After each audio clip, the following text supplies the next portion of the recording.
Hello everyone, কেমন আছেন সবাই? আশা করছি সবাই ভীষণ ভালো আছেন। আজ আমি বাড়িতে খিচুড়ি রান্না করেছি। কিভাবে রান্না করেছি সেটা শেয়ার করব আপনাদের। সবজি কেটে রেখেছি আর এখানে ডালটাকে ভালো করে ধুয়ে নিয়েছি। এখানে মুগ ডাল আর মসুর ডাল নিয়েছি আমি। তারপরে চালটাকে ধুয়ে রেখে দিয়েছি। কড়াইটাকে একটু গরম করে নিয়ে সেই কড়াইয়ের মধ্যে ডালগুলোকে একটু ভেজে নিচ্ছি।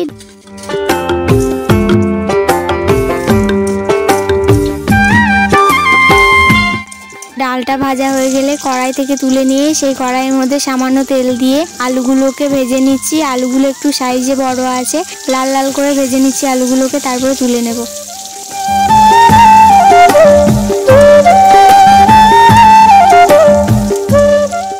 আলুগুলো একটু লাল লাল করে ভাজা হয়ে গেলে সেই তেলের মধ্যে দিয়ে দিচ্ছি কেটে রাখা গাজরটাকে হালকা একটু ভেজে নিয়ে তার মধ্যে দিয়ে দিচ্ছি শিম, আর শিমটাকে গাজরটাকে দুটোকে একসঙ্গে ভেজে নিচ্ছি। সামান্য একটু হলুদ এবং সামান্য পরিমাণে লবণ দিয়ে ভেজে নিচ্ছি গাজর আর শিমটাকে। গাজর শিম একটু ভাজা হয়ে গেলে তার মধ্যে দিয়ে দেব সোয়াবিনটাকে একটু ভেজে নেব। গাজর শিম সোয়াবিন ভাজা হয়ে গেল, এবার তুলে নিচ্ছি। খিচুড়ির জন্য একটা গ্রেভি তৈরি করব। কড়াইয়ের মধ্যে সামান্য তেল দিয়ে পেঁয়াজগুলোকে হালকা একটু ভেজে নিচ্ছি। পেঁয়াজটা একটু ভাজা হয়ে গেলে তারপরে দিয়ে দিচ্ছি কেটে রাখা টমেটো, পরিমাণ মতন হলুদ দিয়ে দিলাম। আর এই গ্রেভিটা আমি খিচুড়ির মধ্যে দেব, যার জন্য খিচুড়ির টেস্টটা একটু বেড়ে যাবে। তারপরে দিয়ে দিলাম একটু লবণ।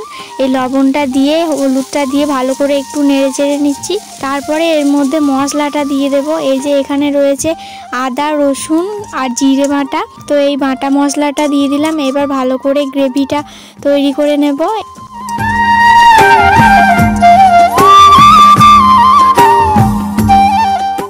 খিচুড়ি রান্নার জন্য আমি প্রেসার কুকারটা নিয়ে নিয়েছি, আর প্রেসার কুকারের মধ্যে ভেজে রাখা ডালটাকে দিয়ে দিচ্ছি।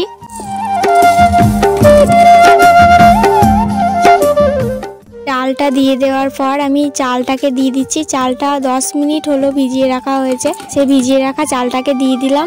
যে সমস্ত সবজিগুলো ভেজে রেখেছিলাম সেই সবজিগুলো দিয়ে দিচ্ছি, গাজর আলু শিম, আর এখানে কিছু বাদাম ভেজে নিয়েছিলাম সেই বাদামটাকে দিয়ে দিলাম, আর সোয়াবিন।